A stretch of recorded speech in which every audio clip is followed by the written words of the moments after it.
Welcome to the Politics of Everything. I'm Amber Daines, your host and podcast producer. This is a half hour of power, a podcast dropping every week where I unpack the politics of everything, from money to motherhood, nutrition to narcissism, startups to secularism, the environment, quality, and much, much more. Our guests are seasoned in the field or topic of their choice, even if you've not heard of them yet. This is a non-partisan show.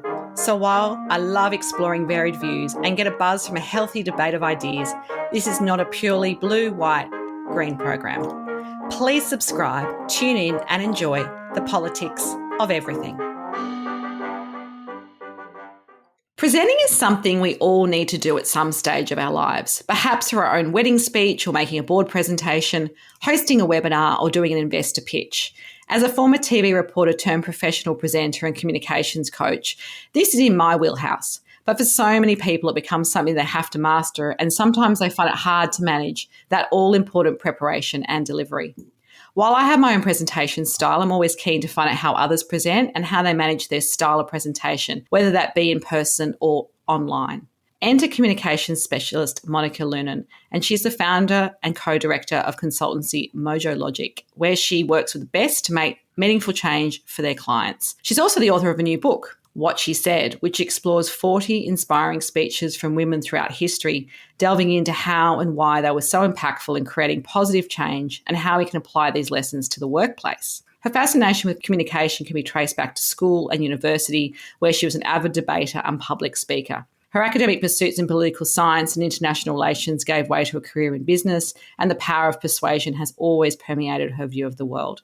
Monica wants to live in a world where ideas flow, leaders are brave, and salespeople don't make you cringe. As a sought-after consultant, facilitator, and speaker, she has worked with companies like AMP, Macquarie, EY, Qantas, and Suncorp to motivate and empower behavioural change. When she's not attached to a lapel mic, you can find her swimming at Manly Beach in Sydney, skiing down a mountain, clearly not in Sydney, cramming for a book club, or negotiating with teenagers, something I also can relate to. So welcome to the podcast, Monica. Thank you, Amber. Really glad to be here. I'm excited to share that my only podcasting platform of choice since I launched The Politics of Everything in 2017 has become my first sponsor. Check out the podcaster discount link in our show notes and stay tuned to find out more soon. So tell us about maybe your first paid job and whether that sort of was a springboard to anything for you career-wise way back when. I don't know if it was a springboard to anything career-wise, but it was certainly, a real foundation piece in how I look at the world. So back when I was in high school, I got a summer job working in housing commission. Okay, interesting. In Toronto, where I'm from, in Canada, big city, lots of different housing commission complexes scattered throughout the city. And I did that for 6 years. So 6 summers I would go and work in housing commission. And some of the complexes had swimming pools. And I was a lifeguard and a swimming instructor and got to work with a small team and got to really get to know the residents of these housing commissions. So what that did for me was sort of blast out of my consciousness if there was any lingering belief that people are born with certain talents and abilities, then those evaporated quite quickly. People are just people. So the circumstances that led families to live within housing commission, you saw some interesting sides to humanity, but also just wonderful humans. And, the bad behavior that you see in those environments, you could equally see in a country club environment, which was another job I had down the track. So all the extremes of society coming together, I guess, exactly. In some ways from socioeconomic point of view, but I guess there's commonality in some experiences as well. Yes. So how did you decide what speeches made the grade in your new book, What She Said? And did you have a core criteria, or was it just things that you had loved or other people had recommended? What was the process like of curating that? Because I can imagine there would be more than 40 that you could have picked. Yeah. Oh, yeah. There were hundreds that I looked at and examined. And the process started out a little bit scattergun. And then I kind of dropped into what you could reverse engineer and say there was a process there. Once I worked out that what I wanted to do was organize the book in terms of themes of persuasion. So there's 10 different chapters to the book, which are 10 different themes from, how you inspire and motivate, how you change hearts and minds, how you provide guidance, advice, and wisdom. So as these started to emerge, then I went looking and went to categorize categorize the speeches I already knew about. I did ask lots of people, what impactful speeches have you seen or heard by women? But most of the research was conducted by me. There were some women that I knew had made a mark on history, like Dorothy Parker. I would put her in that category, but I wasn't aware of any one particular speech that she had made. Just lots of probably have all heard of. So I went looking for the speeches from some women that I thought I wanted to include in the book. And then I think on a speech by speech basis, as I was evaluating the speech, any speech, whether it's by a woman or a man, I think the first thing is, does it make an impression? So there's kind of that stand back and just let it in, listen. Does it impact you in some way? And then I look closer. So what's common for all of the 40 speeches in the book is that they all had a sense of purpose. So even if that purpose wasn't overtly stated, you can always tell what a powerful speaker, at least the ones that have made a mark on history, what they were trying to achieve. Right. That's a really nice process, though, I imagine, too. You must have enjoyed it in some way, because obviously you're drawn to communication, and these speeches perhaps had an impact on you and others around you. So it must have been quite an enjoyable process, even though I imagine at times it was hard to select. Oh, no, I loved it. I mean, it sounds ridiculous, doesn't it? But I just loved it. I could do it every day, listen to speeches, watch speeches. The producing of the book was the hard part, getting into the swing of writing and developing that as a skill.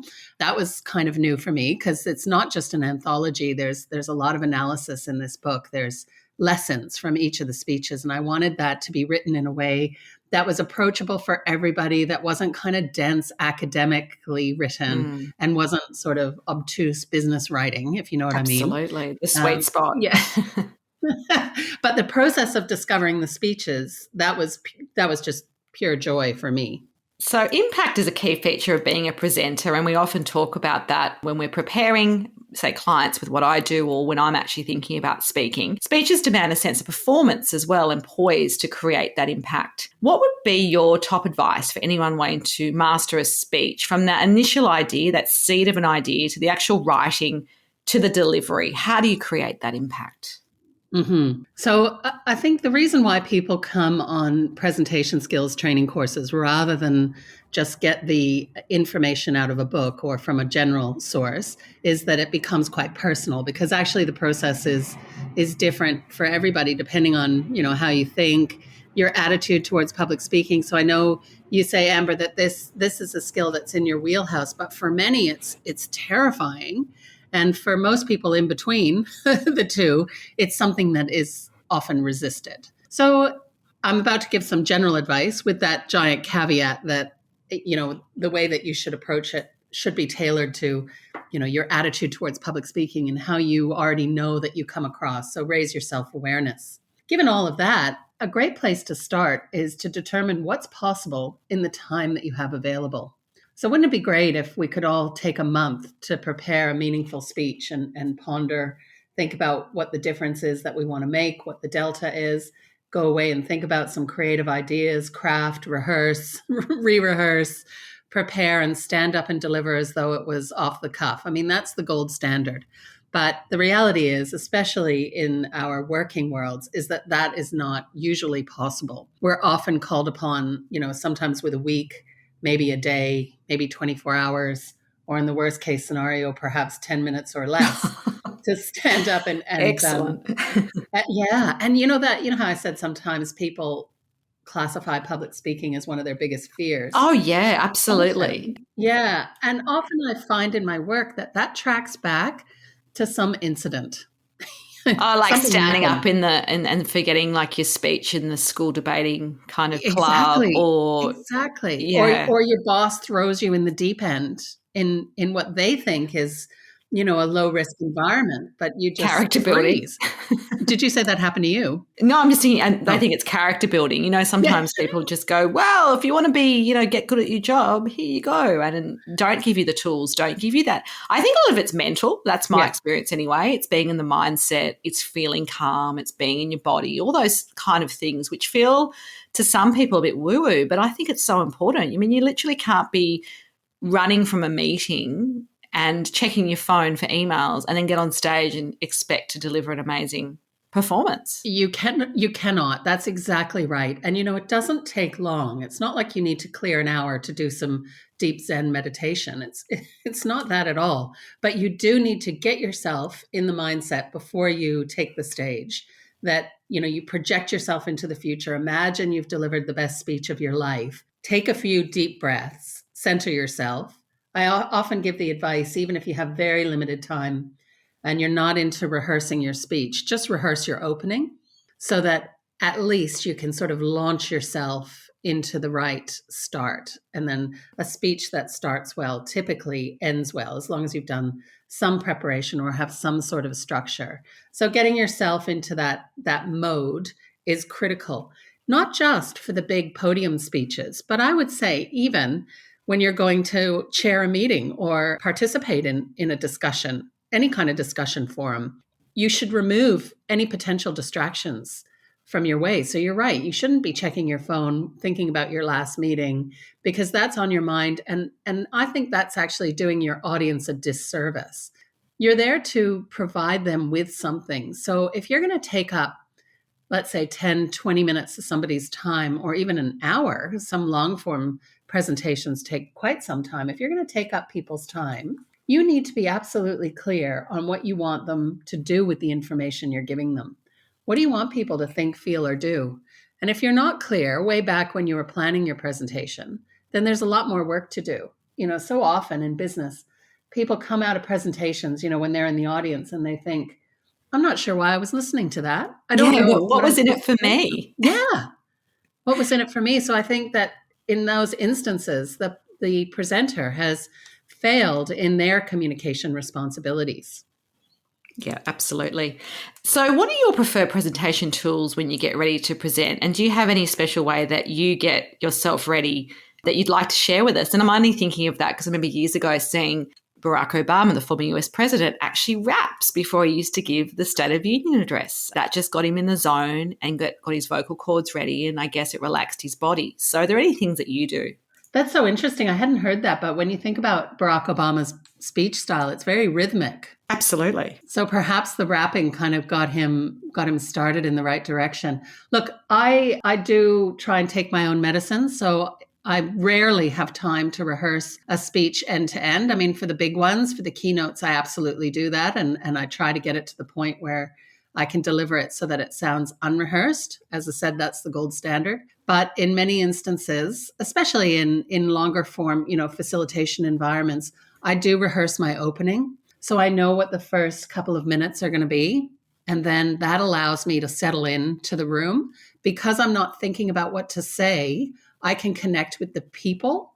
We talk to eyes and ears. I can look out at the audience. It's much better now that we're back in the face-to-face environment. Again, this part can be quite tricky when you're communicating virtually. But because I remove the element of surprise, sometimes you hear speakers that you think, oh, this seems like a surprise to you, especially when they hit next on their PowerPoint deck and they're looking at the screen just like everybody else is. Looking blankly. And then they comment and say, oh, I didn't know that was there. I mean, that's going to undermine any confidence we have in you as a speaker, surely. Or even worse, they put up some detailed slide that's done in 8-point font, recognize that nobody can see it, and so say, I know you can't see this, but, and, everything in me just, don't heckle the speaker, don't heckle the speaker. Don't say, well, then why are you showing it?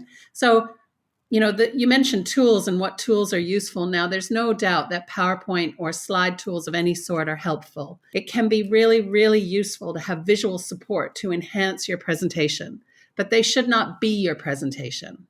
Absolutely. I always say to people when I do my coaching, and then you should see the look on their faces, imagine that the tech didn't work. And then they all get sort of, oh, but I'd always have the backup laptop and a USB. And I'm like, no, just picture that none of that's possible.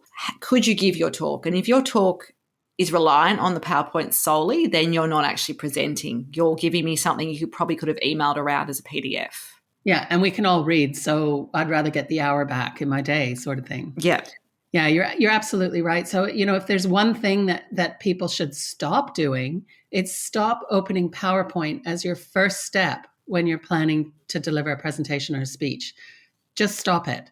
It tends to sort of I think the way that our very talented Marcoms people these days create slide deck templates is for documentation, not for visual support. Absolutely. So, they're kind of more and more. In fact, I think it's gotten even more this way in the last 5 years or so. We're sort of driven towards creating boxes of text and smaller and smaller fonts because we've come to this place where PowerPoint is used as a documentation tool rather than some sort of word processing tool. And that's absolutely wrong. So just stand back, resist the urge to open PowerPoint. Instead think, what do I want people to take away from this? What would be a powerful opening? How can I grab their attention straight away in using a technique that's relevant to them, relevant to the context within which I'm speaking, and most importantly, relevant to the topic that I'm presenting on? None of that needs to involve PowerPoint. And you're right, if people could disconnect from their tech, I think it would be a lot more impactful and a lot more believable because it's sort of a crutch. And people tend to use their PowerPoint slides as their script for their presentation. And then it becomes really confusing, right? Because the audience is seeing masses of information on a slide. Yeah, where do I look? Do I look at the person speaking or am I staring at the screen for an hour? Exactly. And inevitably, the person speaking is using different words than what appear on the slide. So now I'm just confused. And so the whole experience is suboptimal. And I walk away going, so no wonder we walk away going, I'm not sure what was in it for me from that presentation. It's a big problem. It's a prevalent problem, but it's so easily fixed. So do you think that people, and it might be gendered, it may not be, really present differently depending on a culture or perhaps, I guess, personality could come into it as well? Or is that something we should all embrace as our kind of USP, our own unique selling proposition for ourselves, rather than trying to change ourselves to be more like somebody else as a presenter? And I know the word authentic gets bandied around way too much, but I always try to say to people, you can try to emulate and channel somebody else that you admire, but at the end of the day, you're still you. We can't be Barack Obama or we can't be, a Brené Brown because that's not us, although we can take away some of their style in terms of delivery, storytelling, and methodology. But certainly, I think some people struggle with that idea. They want to sort of just transform themselves into someone completely different when they're on stage. Yeah, that's true. And then that's quite jarring, especially in a leadership context, right? So if you're the boss, if you're a senior leader within an organization, and I know you from, yesterday's meeting and last week's town hall and, my interview 5 years ago, I have a sense of who you are. And we call it the imaginary line at the front of the room. You cross that imaginary line and go into speaker's mode and you present as somebody quite different. That affects trust. Human beings want coherence. They want to know that the person you were yesterday is the person that you are today, and therefore I can believe and trust what you're saying. So there's that. When you're speaking to an audience that already knows you, you need to be yourself up there. The other thing is, though, we are all perfectly ready and willing to see a version of you, so long as it's believably you, transformed slightly for the stage. So what we help people do is appreciate where they're coming from, their natural style, their ability to connect with people, the way that they're already perceived, and amplify that for their public speaking face, if you like, their public speaking image. So it's still you, but it's you presented a little bit differently with awareness of how you're being received. So there's so many great examples of powerful speakers and speeches out there. Most of us are familiar with them. Most of them are men, though. So, and I was the same. If you asked me to list the speeches that I found most impactful, I would talk about Barack Obama, Martin Luther King, JFK, perhaps Winston Churchill. These are the speakers that come to mind. And you don't have to look far to find powerful speeches by women, but they're just not as, we don't reach for them as quickly. They're not as prevalent in our society and in the literature on public speaking. So that's, and not as referenced, I think. Yeah. And so if you can't see the example, then how can you be it? That's one thing. The other is I tried to represent a really diverse range of women in this book. And I would say the same if I were to write another book featuring speeches by men or a mixed audience. We've got to hear from the introverts. We've got to see what technical people look like when they're delivering technical information. It's certainly useful to see the politicians that are comfortable with that the visionary type stuff. I want to see differences in terms of ideology, not just one political persuasion represented.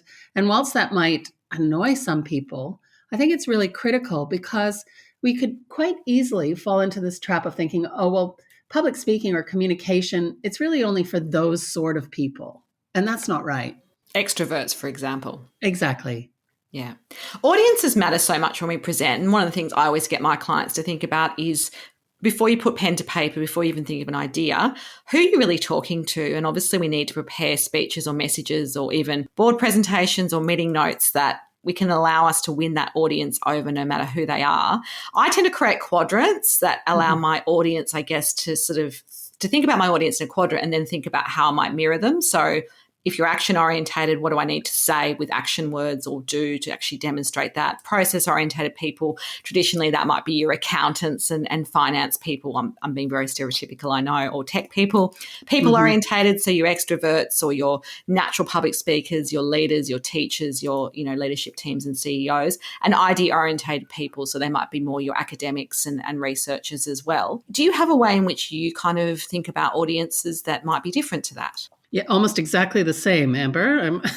I promise, audience, we didn't collaborate before. We did not collaborate. So I tend to default to the Herman Brain Dominance instrument, which gives you a view of different thinking preferences, again, in 4 quadrants of more left brain versus right brain, or more cerebral, I think, versus limbic, I feel. It's very, very similar. It allows you to divide who might be in your audience into 4 different thinking preferences. So there's 1,000,001 models out there. There's social styles, there's DISC, there's somebody told me about one recently that has birds that represent each of the quadrants. They all do something slightly different, and obviously we have our preferences. But what they all have in common, and this is really critical in building presentations that appeal to a wider range of people, what they all have in common is they remind us that not everybody thinks like you. So if you're going to be impactful or effective as a communicator, you need to remember that the way you like to receive information might be quite different from the way somebody else likes to receive information. Now, if we were in and it's all about influence. So if we were in a one-to-one environment, let's say you were a prospective client and I was trying to win some business, then I would be able to situationally adjust, use the ideas and examples and mannerisms that I think would be most impactful for you based on which quadrant you're in, right? Yes. But when you're talking about a presentation, which is one to many, you need to adjust your communication so that it appeals to the widest range of people. So have you got something in your presentation that appeals to those action-oriented people? Usually in business, that means put your ask up front. We've talked about what's in it for me. That has to be clear. We write executive summaries for these sorts of people. Have you provided it, especially in a long form presentation, have you provided an agenda? Is there something you can do to put the process-oriented people at ease so that they know what's coming next? Have you thought about the next steps? Is there a plan? Have you looked at the details? So you need to make sure you don't say things like, oh, don't worry about this, we'll sort that out later, because you will alienate those process-oriented people who will say, yeah, right, I'm not listening to anything you're saying from this point on. And then for the people-oriented people, you need to be present. You need to be in the room. If there's groups in your audience and they'll be personally impacted by whatever change it is that you're speaking to, you should mention them. And it's okay to use people's actual names or the names of teams if you're in a corporate environment to bring them into the presentation in some way. And then for those idea-oriented people, the kind of big picture thinkers, make sure you've connected your presentation, your idea to some sort of why frame. Why does it all matter? Is there a future or a vision that you're imagining that your idea fits within? So it is possible to cover your bases, if you like, to make sure that you include something for the 4 different thinking styles. And it's not about putting people in boxes. It's mainly about reminding us as presenters and as communicators that we need to often appeal to people who are quite different from ourselves. Absolutely. So here's a big question. The greatest presenter you ever saw. So it can't be someone that you've just watched a speech online with. You have to have actually been in the room, if you like. And why did they rock so much? Wow. I'm not entirely sure I can answer that.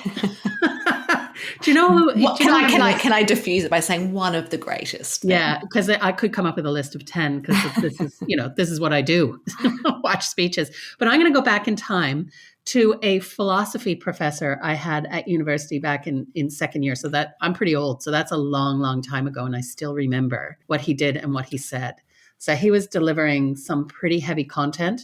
He was, long way into his career at the time. And you're probably aware that a lot of academics, they just pick down from the shelf what they did last year and the year before and the year before and go through it almost by rote often.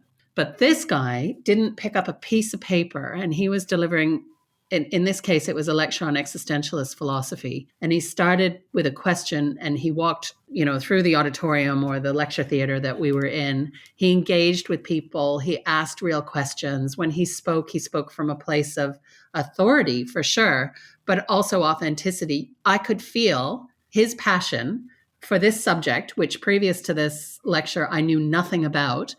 And the reason why that particular lecture, and it is, it's partially a speech, I suppose, was so impactful is that not only did I learn something that day, which was the whole point of the lecture, but that has stayed with me all these years, and not just stayed with me, sparked an interest in finding out more. And it's, it's something I'm still interested in. That's great. That's amazing. I love when those people stick with you for all that time. And you've probably seen loads and loads of speakers since then. So yeah, I wish more business presentations jumped out on my list. Death by PowerPoint, as they say. No, we don't recommend that at all, anyone listening. So changing tack a little bit, who have been your greatest mentors? Is there one or two that stand out, and why have they had such an impact in your life and career? Probably several from different parts of life. So not just professional environment mentors.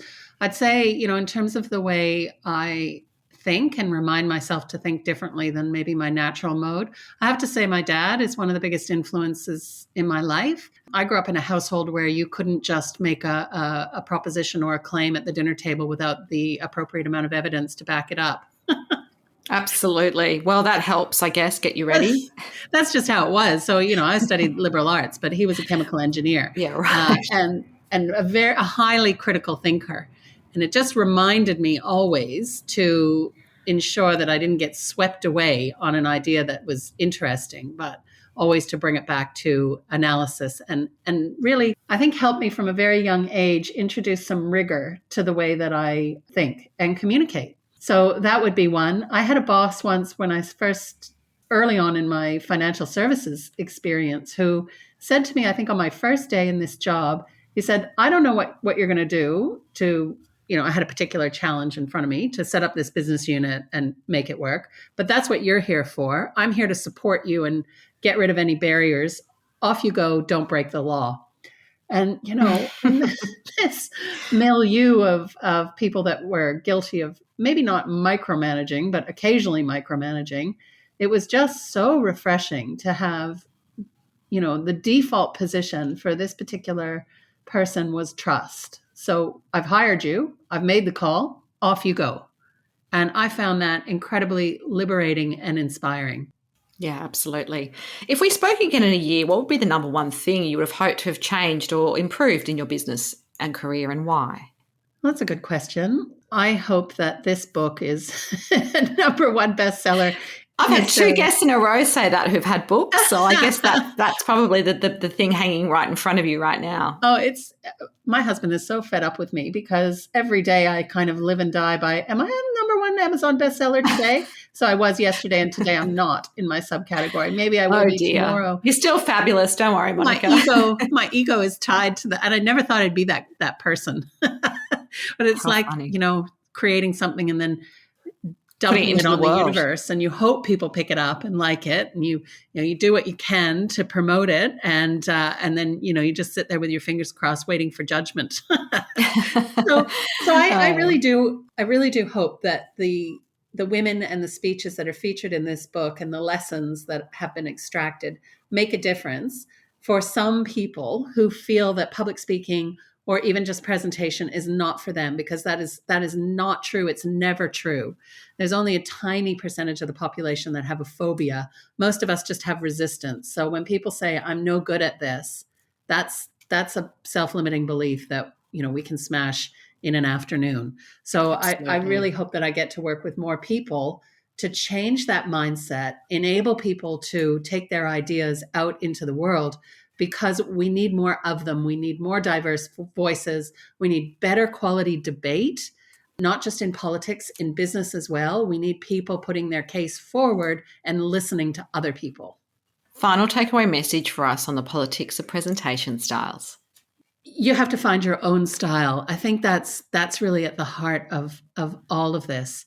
Find your communication style, your presentation style, so that you yourself, everybody who's listening, can feel comfortable in expressing their ideas and in creating change, no matter how small that change might be. That's great advice. And I think there's so much we can all learn, no matter how great a presenter we all think we are. So if you do want to connect further with Monica, there are some details on the show notes. Until next time, everyone, please take care. Thanks, Monica. Thank you, Amber. Thanks so much for listening today. If you've enjoyed the politics of everything, I thrive on your feedback. So please add a short review and share the podcast with your network through Apple, Spotify, and all the usual suspects. I'm always on the hunt for new and diverse guests, so if you or someone you know has a fresh idea you're busting to get out there, please email me at amber@amberdanes.com and my crew will get back to you very soon.